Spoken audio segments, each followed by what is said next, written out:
It was the goodwill of the entrepreneurs themselves who wanted to get together, facilitated by Kiran and myself, that set the network up, not public sector funding. It's really important to appreciate that the mix allows us to, yes, draw down different expertise, but one important ingredient is the role of knowledge, dispassionate academic knowledge, and this is something that we strongly believe in. Everything that we do, the action learning philosophy, the kind of interventions, the policy experimentation, is grounded in academic research. And it's very, very difficult to make it happen, but we do think it's worth it, we do think it adds value, and we do think it's a real way for entrepreneurs in the public sector and in the private sector to follow. So thank you very much.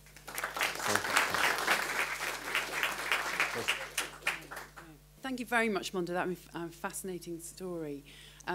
We have time for a small number of questions. You spoke about collaboration a lot, and you just spoke about individual, like folks in collaboration at the individual level rather than the institutional level. I just wanted to check, did you mean institutional as the company, the organisation, or the culture of the company and the organisation?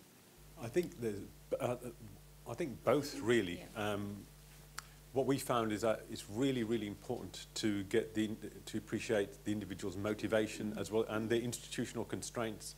You talked about collective responsibility, yeah. And my sense is that you always need a champion. Yeah. You need some person to come up with the idea, drive the initiative, make it happen. And I'm wondering, you know, in your situation, who that person was, and then how do you structure the network? Like, is there a board? Is there a you know, a leader of that board, not even in a formal sense, but in an informal? Do you set kind of objectives for the year? How do you measure performance? You know, that sense of kind of somebody making it happen, driving it. Well, very briefly.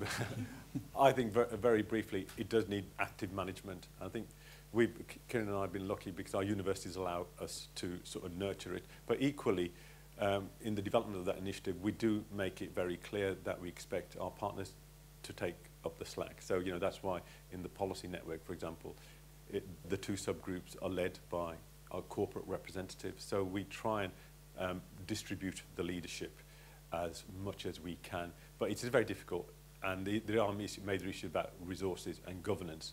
But we try to make it quite a fluid and flexible arrangement as far as possible. But we may hit the issue about governance if and when it actually gets bigger. But it's very resource intensive in terms of time. But but that flexibility gives it the power and gives it the momentum. But I think if we didn't have the latitude from our universities to do that, that might be an issue. But I think the point is, though, universities have a massively important role here. And that's, I think, is a bit of a neglected resource.